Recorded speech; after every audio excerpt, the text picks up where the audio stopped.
Eu queria também chamar um analista do Centro de Estudos Estratégicos, que vai nos ajudar a entender mais detalhes sobre esse conflito e o possível avanço, participação de outros players. Ele, inclusive, faz parte do Centro de Estudos Estratégicos do Exército Brasileiro, coronel da reserva e também mestre em Ciências Militares, o Paulo Filho. Agradeço demais pela participação. Paulo, seja muito bem-vindo mais uma vez aqui à programação da Jovem Pan. Boa noite, Caniato. Boa noite, Dávila, Kriegner. Boa noite a todos que nos acompanham. É um prazer estar com vocês aqui nos Pingos dos Is. Excelente, Paulo. Claro, para começar, queria pedir brevemente uma análise sobre as consequências mais prováveis do ataque realizado pelas forças norte-americanas no fim de semana, no sábado, às bases iranianas, mas também uma sinalização, uma mensagem de Donald Trump no dia de hoje que chamou a atenção. Ele agradecendo os iranianos por terem avisado o ataque realizado hoje no Catar. E aí eu pude acompanhar algumas reflexões de analistas internacionais que tudo isso pareceria um grande teatro, apenas uma sinalização do Irã a alguém, a sua base ou não. Enfim, queria que você contemplasse essas demandas na sua resposta, querido. Obrigado mais uma vez. A situação do Irã é uma situação muitíssimo difícil, né? Enfrentar o poderio militar norte-americano, nenhum país hoje no mundo consegue, né? A operação que os Estados Unidos fizeram de bombardeamento de Fordo, das instalações nucleares de Fordo, somente os Estados Unidos poderiam ter feito daquela forma, fizeram, foi uma excelente demonstração de força. Então, se o Irã causasse baixas, né, tem milhares de militares americanos nessa base em Doha, no Catar, se causasse ali um míssil desse caísse em cima de um aquartelamento, matasse dezenas, centenas de soldados americanos, muito dificilmente o Irã escaparia de uma ação militar fortíssima dos Estados Unidos, até com possivelmente desembarque de militares no Irã, uma guerra realmente, né? E o regime iraniano sabe que uma guerra com os Estados Unidos, ele certamente lá no final o regime cairia, né? Mas, por outro lado, o regime precisava dar uma resposta para suas bases, né? Para sua população interna, para o público interno, também para o público externo, para os seus proxies, né? E vejam, o Irã lançou 14 mísseis em direção à base americana, exatamente o número de bombas que os Estados Unidos utilizaram sobre a instalação de Fordo. Então, para caracterizar exatamente que foi uma resposta a esse ato e que dali não querem passar. Ao aviso prévio ao Catar também foi nesse sentido, tentando evitar ao máximo que houvesse alguma baixa, né?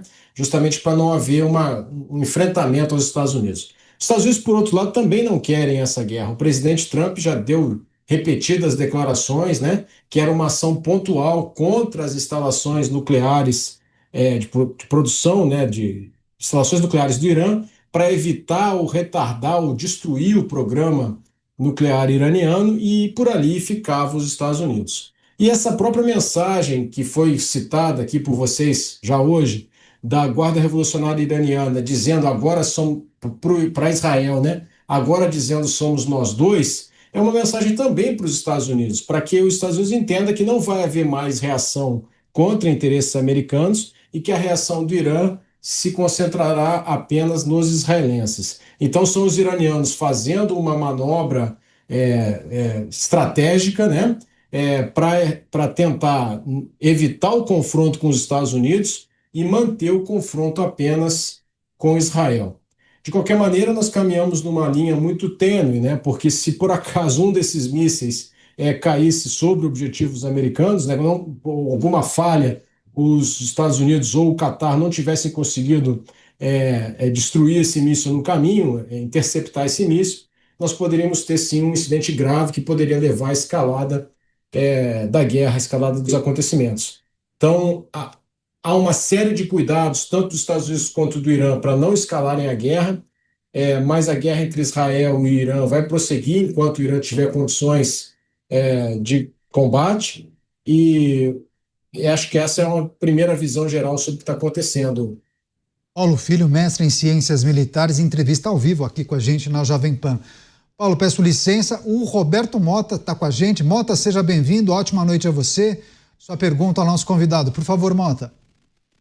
Coronel, qual é a qualidade das Forças Armadas iranianas? Que chance elas têm em um enfrentamento, por exemplo, contra tropas americanas ou, num cenário muito difícil de imaginar, mas possível, o exército israelense? Mota, não é independente da qualidade ou não dos soldados do exército iraniano, enfrentar os Estados Unidos é uma tarefa que nenhum outro exército do mundo hoje tem condições de enfrentar. Os Estados Unidos é a maior máquina de guerra que a humanidade foi capaz de criar, isso é inegável, né? Algumas pessoas falam numa decadência do exército americano, né? Mas isso é, na minha opinião, uma bobagem. O exército americano continua sendo a mais poderosa máquina de guerra da história, ainda é. O Irã é um país que a sua geografia, Mota, favorece a defesa, né? O Irã tem três das suas quatro, três quartos da sua geografia são cercados por montanhas, né? Que dificultam muito invasões. Então, os persas, né? Uma civilização milenar, se orgulham de nunca terem sido derrotados em seu próprio território, muito em razão da sua geografia. É um exército bastante grande, é um exército que tem uma força, tem um poderio convencional, mas certamente não seria páreo para um enfrentamento com o exército americano. Ah, Paulo Filho, mas o Talibã também não era páreo, os americanos tiraram o governo Talibã e 15 anos depois os talibãs voltaram ao poder.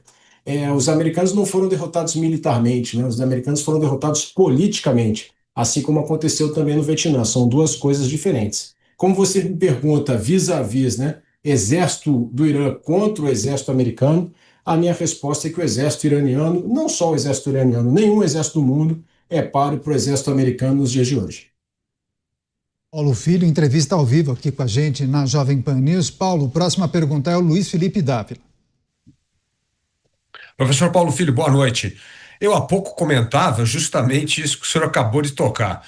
O grande problema não é o êxito militar americano, é a consequência política da guerra, principalmente se há uma mudança de regime no Irã e nós passamos a ter uma ala mais radical controlando as Forças Armadas e aí afetando alvos americanos, inclusive ataques terroristas via Houthis e outras organizações não governamentais e paramilitares, né?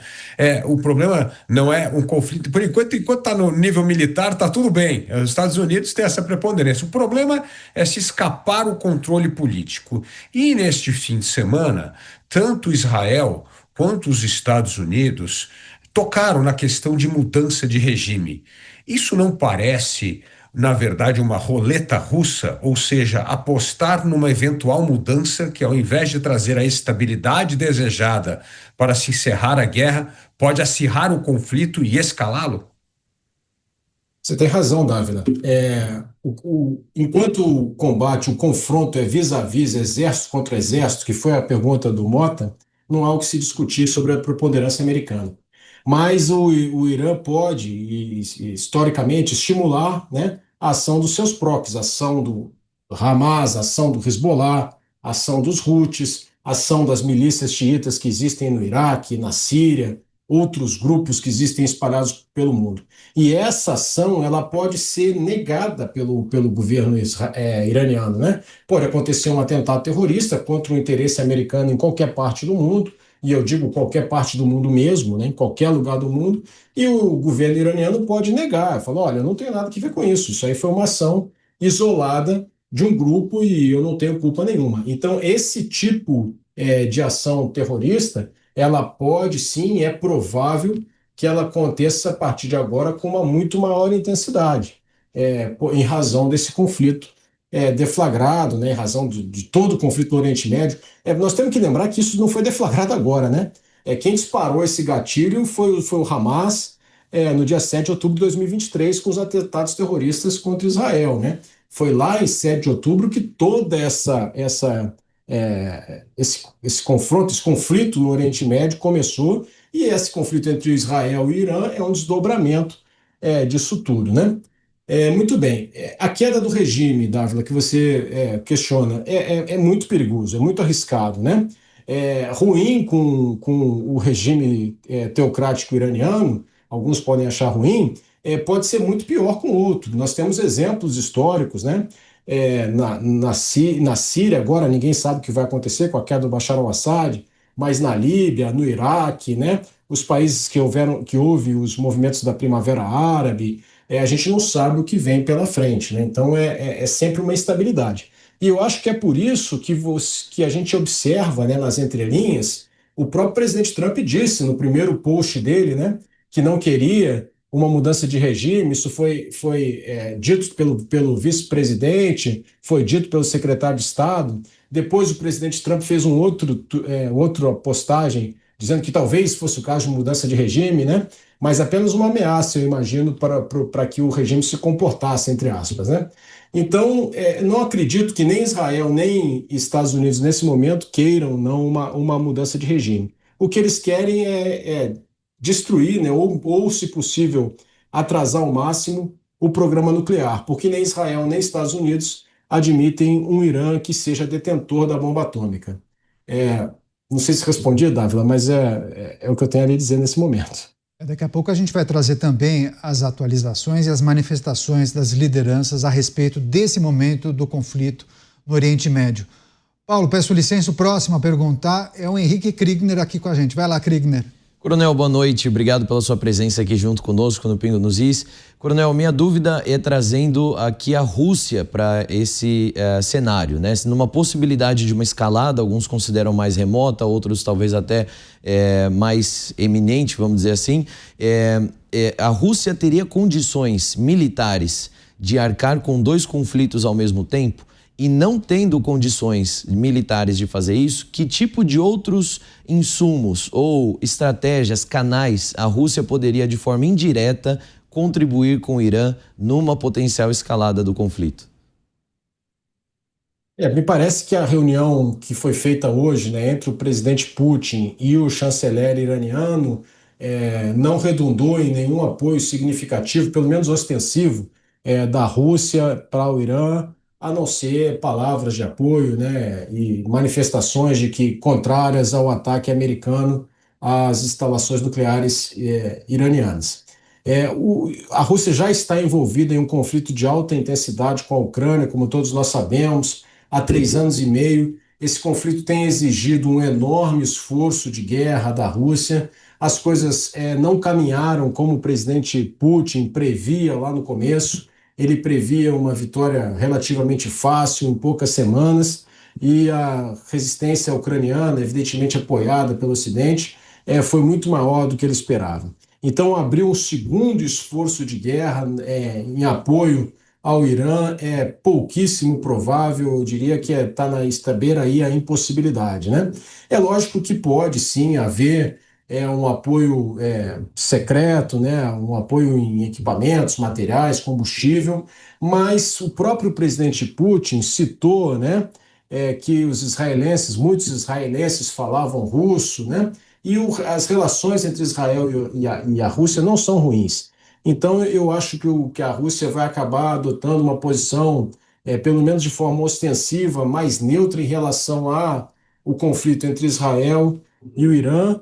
E se fizer algum apoio, será um apoio muito velado, que nós não saberemos o que aconteceu, porque será de forma secreta. Mas se houver também, acredito que seja muito pontual e sem muita intensidade. Diferentemente do que acontece na outra mão, né? Os iranianos ofereceram grande apoio aos russos com os drones Shahed, especialmente, né? Forneceram muito equipamento e continuam fornecendo muito equipamento para a Rússia.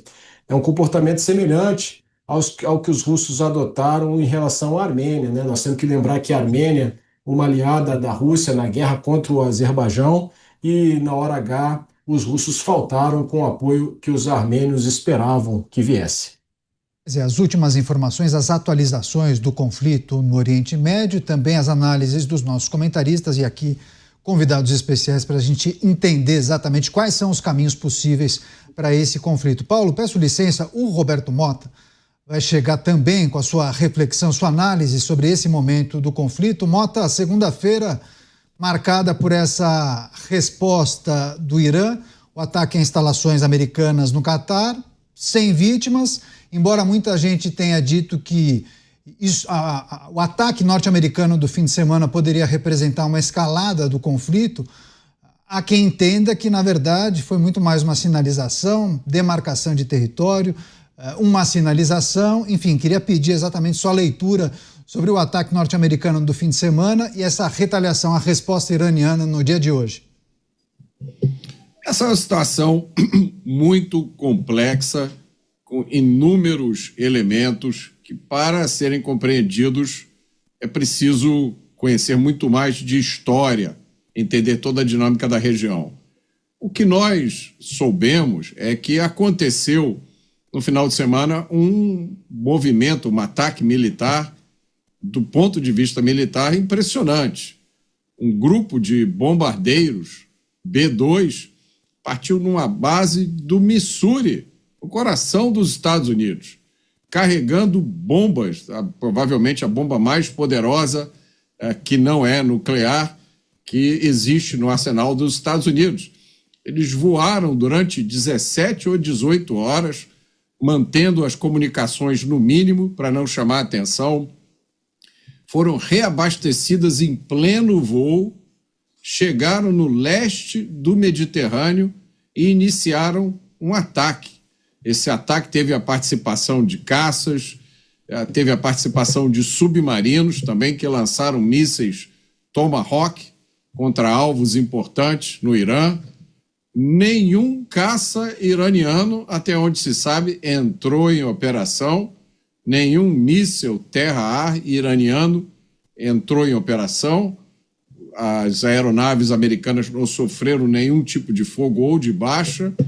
Às 2 horas da manhã, horário de Teherã, os bombardeiros lançaram as bombas, aquela bomba especial, na usina de enriquecimento de urânio de Fordow, e algumas bombas também foram usadas na usina de Natanz. Os bombardeiros retornaram aos Estados Unidos sem nenhuma perda e sem nenhum problema. É muito bom essas ocasiões em que a supremacia militar está do lado certo da história.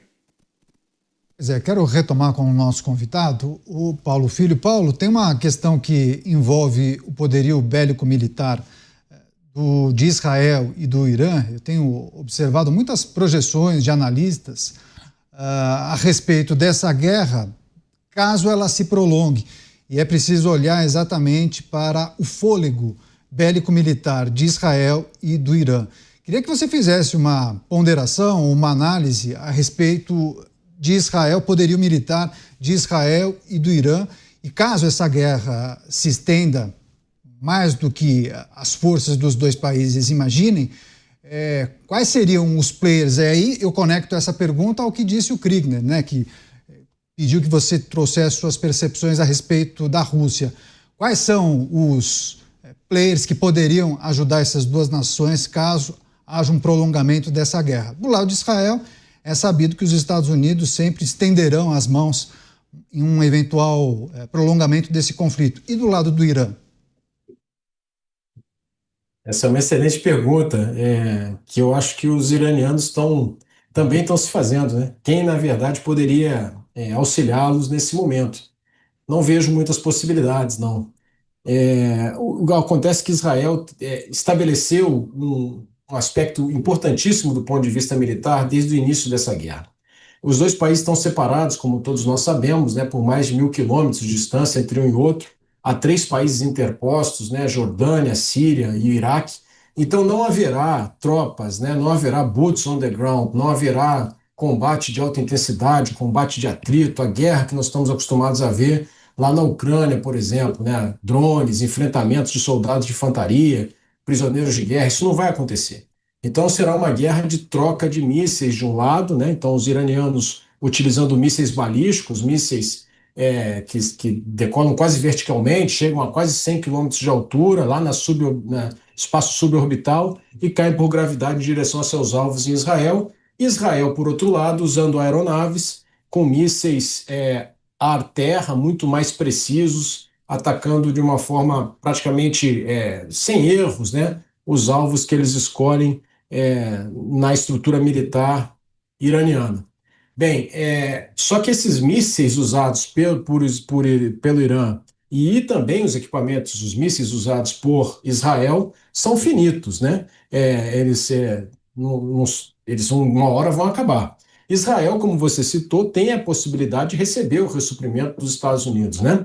E tem uma base industrial de defesa muito competente, capaz de manter a produção dos principais equipamentos militares, das principais munições, que aparentemente têm sido bem protegidas pela melhor defesa antiaérea do mundo, que é a defesa antiaérea israelense. O Irã, por outro lado, teve a sua defesa antiaérea completamente suprimida logo nos primeiros 2 dias de guerra. Então, o Israel estabeleceu o que a gente chama uma supremacia aérea. Israel consegue voar sobre o território iraniano com muita facilidade e aí alvejar as fábricas de munição, alvejar os lançadores de mísseis, né? Então, o Irã está numa situação bastante complicada, porque os mísseis vão escassear, os lançadores de mísseis vão escassear e vai chegar um momento em que o Irã não vai ter mais capacidade para responder a esses ataques israelenses, né? O primeiro-ministro Netanyahu disse hoje que Israel está bastante próximo de atingir seus objetivos. Os objetivos listados pelo primeiro-ministro Netanyahu são dois: destruir o programa nuclear iraniano. Com esse ataque americano a Fordow, isso já está praticamente alcançado, né? Há pouco mais a se fazer nesse sentido. E o segundo objetivo é destruir essa infraestrutura militar iraniana, os lançadores de mísseis, né? Acabar com a ameaça que o Irã representa a Israel por intermédio dessas armas. Eu imagino que quando Israel chegar a esse objetivo, Israel vai simplesmente dizer que ganhou a guerra e vai interromper os seus ataques. A partir daí, o Irã vai ter muito pouco a fazer, na minha opinião. Acho de pouco provável que haja uma mudança de regime, esse regime vai se manter e vai começar a se reconstruir. A partir daí surge uma outra coisa muito perigosa, né? Qual que é essa outra coisa muito perigosa? O regime pode chegar à conclusão, e provavelmente chegará à conclusão, que a única forma de se defender é fazer a mesma coisa que a Coreia do Norte fez, é efetivamente ter a bomba e perseguir com muito mais afinco ainda a construção da bomba nuclear. Não se tem certeza, né, se o urânio enriquecido que estava lá em Fordo, se as centrífugas foram efetivamente destruídas. Se fala aí que essa parte desse material foi retirado antes do ataque. Há informações, inclusive, da inteligência israelense nesse sentido, que foram divulgadas pela imprensa internacional. Então, o risco que nós temos é, depois da cessação das hostilidades, o regime iraniano se dedicar com muito mais afinco à construção da bomba, o que significa que nós estamos só fazendo um parênteses nesse conflito e que ele vai recomeçar lá na frente algum dia. Muitas facetas dessa guerra. Entrevista especial com o Paulo Filho, ele é coronel da reserva e também mestre em ciências militares. Paulo, mais uma pergunta agora do Luiz Felipe Dávila. Professor Paulo, a pergunta agora me parece: qual será a reação dos demais estados no Oriente Médio? É interessante que houve quase um silêncio sepulcral nessa história do Oriente Médio. As nações do Oriente Médio não se manifestaram.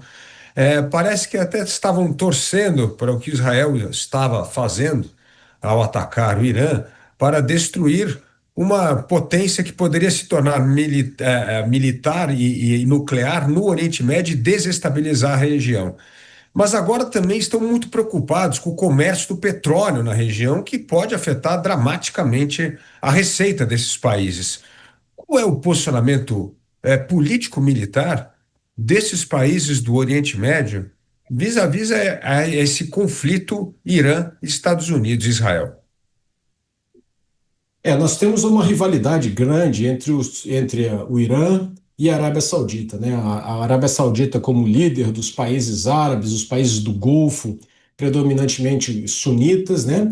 E os xiitas, liderados, o Irã como principal líder dos xiitas, né? O país que era o aliado do Irã, o maior aliado do Irã na região, era a Síria do governo Bashar al-Assad, mas que, embora não fosse xiita, né, fosse alauíta, era um país que tinha uma aliança, né, com o Irã. E agora a milícia Houthi, que conquistou a parte principal do Iêmen, né, governa de fato o Iêmen, então os Houthis do Iêmen também são aliados iranianos. Os demais países não, os demais países não são aliados do Irã. Na verdade, há uma grande rivalidade entre sauditas e iranianos que foi, de certa forma, amainada, né, com o retorno das relações diplomáticas que aconteceu recentemente, se não me engano, em 2023 ou 2022, intermediada aí, inclusive pela China. A China fez essa intermediação dessa reaproximação entre sauditas e iranianos. Dito isso, é claro que os sauditas não desejam, e os outros países do Golfo, os árabes, não desejam que o Irã tenha uma bomba nuclear, porque haveria uma corrida armamentista na região, uma grande instabilidade regional. O príncipe Mohammed bin Salman já disse isso publicamente, que se o Irã tivesse a bomba, a Arábia Saudita teria que ter a bomba. Ora, se a Arábia Saudita e o Irã tivessem a bomba, é lógico que a Turquia quereria ter a bomba. Se a Turquia tivesse a bomba, o seu grande rival ali europeu, a Grécia, também ia querer ter a bomba, ou seja, uma corrida armamentista que desestabilizaria ainda mais uma região bastante instável. Acontece, da vida, que a Rua Árabe, né? A Rua Árabe se manifesta, a opinião pública islâmica, ela se manifesta especialmente por causa da questão palestina, né? Essas imagens das crianças na fila da comida, né? As notícias de 50 mil mortos na faixa de Gaza, tudo isso cala na opinião pública árabe, então, e islâmica, né? Islâmica especialmente. Então é muito difícil para uma liderança política de um país desse, da Arábia Saudita, Catar, Emirados Árabes, né, se colocar favoravelmente a uma ação americana ou israelense, que é essa, né, de eliminar o arsenal nuclear iraniano, o programa nuclear iraniano, por causa da Rua Árabe. Então, esse silêncio, né, meio constrangido a que você se refere, eu atribuo a essa questão que eu acabei de explicar. Paulo Filho, entrevista especial aqui no programa Os Pingos nos Is, os caminhos possíveis para esse conflito no Oriente Médio. Mais uma pergunta do Henrique Kriegner.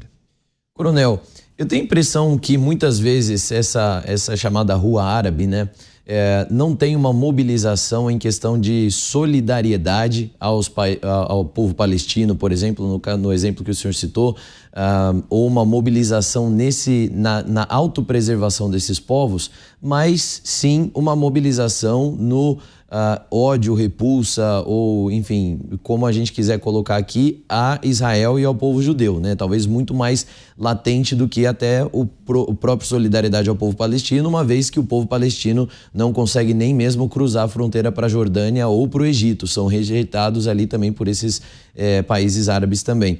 Nesse sentido, a gente consegue ter algum tipo de esperança de um diálogo, ainda que seja entre Israel e Irã, para que haja uma maior estabilidade na região? E aí eu termino com um adendo nesse sentido, que é a questão do armamento nuclear. Nos parece que a preocupação de Israel não é necessariamente que o Irã venha desenvolver energia nuclear, mas que o regime dos ayatolás venha ter aí acesso a bombas nucleares. E essa é uma preocupação compartilhada por outros países do sistema internacional também. Dá para a gente esperar que vai haver um diálogo nesse sentido, ou nós vamos ver aí o esgotamento de todos os recursos militares antes? Eu acho muito pouco provável, Henrique, que haja um diálogo nesse momento entre iranianos e israelenses. Como você disse, o Israel tomou essa atitude, né, aproveitou o momento. O que aconteceu? Né? Como eu disse, tudo começou em 7 de outubro de 2023. A reação ao 7 de outubro de 2023, ela debilitou bastante, muito o Hezbollah. Né? A gente vê o Hezbollah incapaz de fazer qualquer resposta. Isso era impensável anos atrás. Né? O Hezbollah era uma enorme dor de cabeça para o governo israelense. A gente vê os Houthis também com uma resposta muito tênue. A gente vê o Hamas praticamente destruído, completamente destruído. Não há mais a Síria do Bashar al-Assad, então também não há mais esse apoio. E essas circunstâncias, né, colaboraram para que Israel encontrasse, neste momento, um momento adequado para finalmente tomar a decisão de destruir o programa nuclear iraniano. Há também questões de política interna lá, em que envolvem a coligação que sustenta o governo do primeiro-ministro israelense, do Netanyahu, mas vamos deixar só esses aspectos externos por enquanto. Por outro lado, o Irã não admite a existência do Estado de Israel, nunca admitiu, né? O governo iraniano se refere a Israel como o pequeno Satã, os Estados Unidos como o grande Satã. O governo teocrático iraniano me parece muito distante de qualquer acordo diretamente com Israel. Então, eu não vejo, Henrique, no curto prazo, uma possibilidade de paz entre esses dois países que não seja uma paz armada, que não seja uma espécie de cessar-fogo esperando o início do próximo conflito. Deixa eu chamar a atenção para uma mensagem que foi compartilhada pelas Forças de Defesa de Israel na rede social X, mas especialmente mensagem repercutida nas televisões, nas emissoras de TV do Oriente Médio. E aí a mensagem diz o seguinte, que o exército de Israel emitiu um alerta de evacuação de área inteira. O exército diz que as pessoas devem deixar uma área na capital que foi identificada como Distrito 7, possivelmente um bairro, uma região. E aí a mensagem diz, nas próximas horas, os militares israelenses vão operar na área para atacar uma infraestrutura militar pertencente ao regime. Quem assina, quem emite essa mensagem é o Avishai Adraí. Ele é porta-voz árabe do Exército de Israel, publicação feita no X. E é uma tática que foi adotada também pelas Forças de Defesa de Israel nos conflitos, nas outras frentes de batalha, especialmente no Líbano, contra o Hezbollah, e também em Gaza, né, contra o Hamas, sempre adotando essa estratégia de avisar os ataques com o objetivo de que os civis possam, de alguma maneira, se proteger. Agora eu passo para o Roberto Mota fazer mais uma pergunta para o nosso convidado. Com você, Mota. Coronel, é realista tentar impedir definitivamente que o regime dos ayatolás consiga uma bomba nuclear? Ou Israel e os Estados Unidos vão ter que fazer uma faxina periódica a cada 5 ou 10 anos para atrasar o progresso deles? Uma excelente pergunta, né, Mota? Se eu fosse um coronel do exército iraniano, ô Mota, eu ia chegar à conclusão que a minha única alternativa para me manter, para que o Estado iraniano consiga deixar de ser atacado, é ter a bomba nuclear. É claro que eu estou afastando aqui qualquer outra consideração de ordem moral, ordem ideológica. Eu estou falando somente do ponto de vista da autopreservação do Estado. Por que isso? Porque o Ayatollah Khamenei, ele olha para o Saddam Hussein e vê que o Saddam Hussein, que teve o seu programa nuclear destruído por Israel na década de 80, está morto.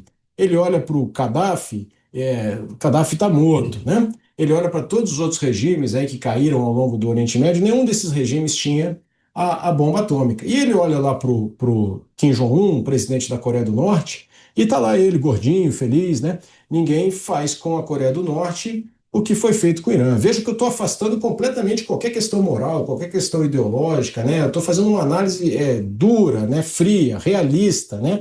Aliás, quem diz isso não sou eu. Quem diz isso, né? Que os países, né, vivem num ambiente de competição e essa competição gera insegurança e por isso eles vão buscar se armar. Quem diz isso é o Mersheimer, né? É um paradigma do realismo ofensivo, aí, um pesquisador norte-americano. Então, vai procurar bomba, né? A não ser que haja uma mudança de regime e esse novo regime seja um regime alinhado, né, aos valores do Ocidente, valores democráticos, né, e que abra mão da bomba nuclear e escolha conviver, né, com Israel. Nós temos que lembrar que antes de 79, né, o regime do Shah Reza Pahlavi foi o primeiro regime a reconhecer na região o Estado de Israel, convivia, era o melhor amigo de Israel na região até a Revolução Islâmica de 1979. Então, se houver uma mudança de regime, talvez mude essa orientação.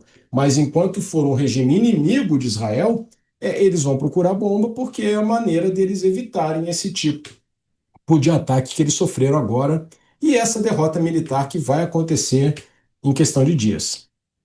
Isso, você que acompanha a Jovem Pan, bem informado, a gente traz aqui as últimas informações desse conflito, dessa guerra no Oriente Médio. Os nossos comentaristas trazem as análises, as percepções e também recebemos convidados especiais para discutir e entender exatamente esse momento do conflito e para onde caminhamos quando a gente olha para essa guerra. Tem aspectos tão difusos e importantes que a gente traga e discuta aqui com os nossos convidados.